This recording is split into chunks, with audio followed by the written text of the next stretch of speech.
Listen. use their platforms to push their own personal bias and agenda to control exactly what people think. And this is extremely dangerous to our democracy.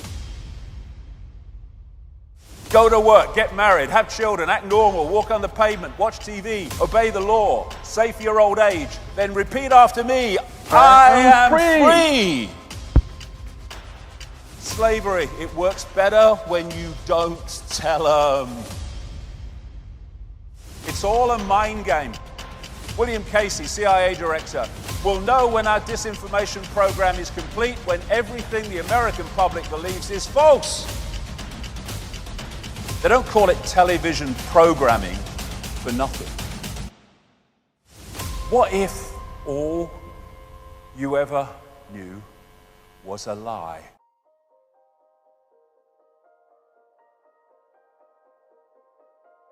What we call stupid equals asleep.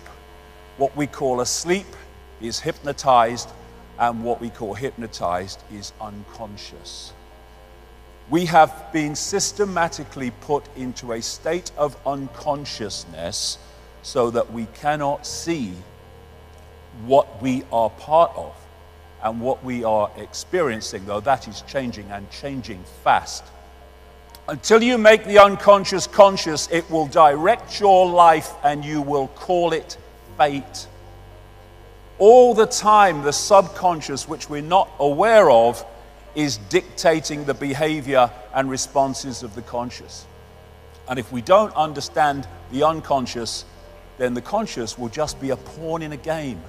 It doesn't understand. Go to work, get married, have children, act normal, walk on the pavement, watch TV, obey the law, save for your old age, then repeat after me, I am free. And we keep having to say we're free. And in America, they keep having to tell the people they're free every 5 minutes because they might otherwise suss that they're not. Slavery was never abolished. It was only extended to include everyone. And yet, people go so out of their way to convince themselves they're not in a state of slavery. First stage of disconnecting from slavery, realize you're in a state of slavery. Then you know what to disconnect from. Leonardo da Vinci. There are three classes of people: those who see when they are shown, those who do not see. And this system we call life is designed, again from cradle to grave, to make sure as many people do not see. And that's what I call the perception deception. These are three major CIA people. William Casey, CIA director, will know when our disinformation program is complete when everything the American public believes is false. The CIA owns everyone of any significance in the major media. William Coley, CIA director. Deception is a state of mind and the mind of the state. James Angleton, infamous CIA operative. It's all a mind game. They don't call it television programming for nothing. It tells you what to wear, what to eat, what to think, what to love, what to fear, who to ridicule, who to condemn. One of the saddest lessons of history is this: if we've been bamboozled long enough, we tend to reject any evidence of the bamboozle. We're no longer interested in finding out the truth. It's simply too painful to acknowledge, even to ourselves, that we've been taken. Once you give a charlatan power over you, you almost never get it back. Almost never. But we're fricking going to. But that's what it is. It's a bamboozle. It's a mind program. This is cognitive dissonance. This is a definition of it. Sometimes people hold a core belief that is very strong. When they're presented with evidence that works against that belief, the new evidence cannot be accepted. It would create a feeling that is extremely uncomfortable called cognitive dissonance. And because it is so important to protect the core belief, they will rationalize, ignore, and even deny anything that doesn't fit in with the core belief. Mark Twain, it's easier to fool people than to convince them they have been fooled. Why? Because they don't, understandably, want to realize they've been fooled, but it's a wonderful thing to realize you've been fooled.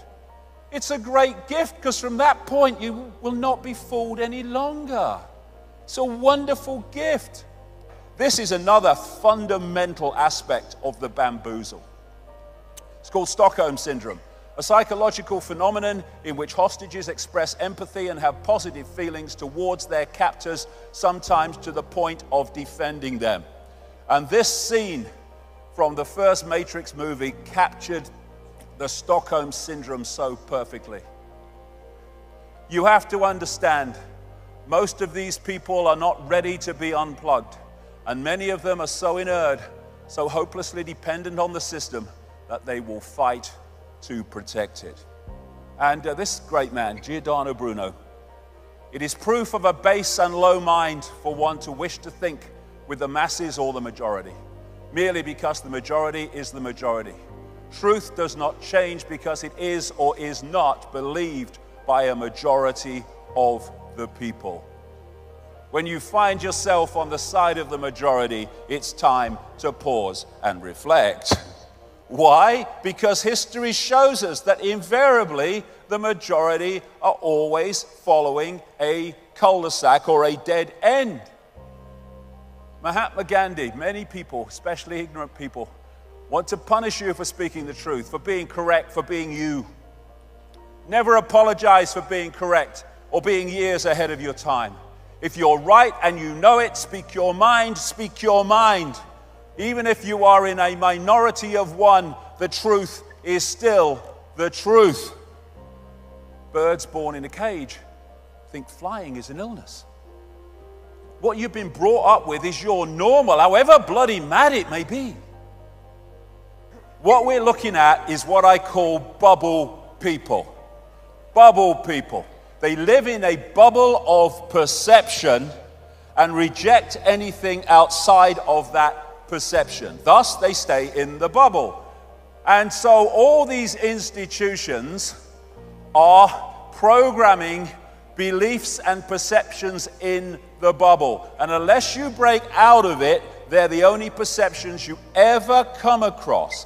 And that's what they say to you. Look, mate, I live in the real world, me. All right, I've got that real world.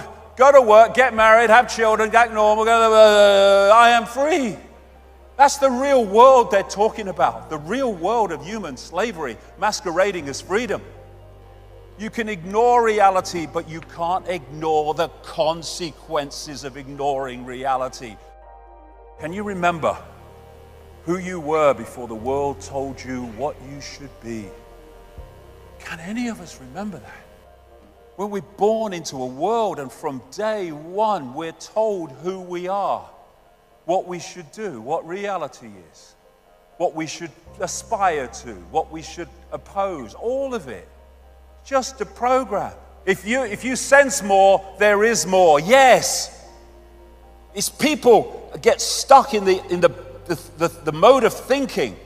And when we feel something, what does it feel? You can say, well, it feels right.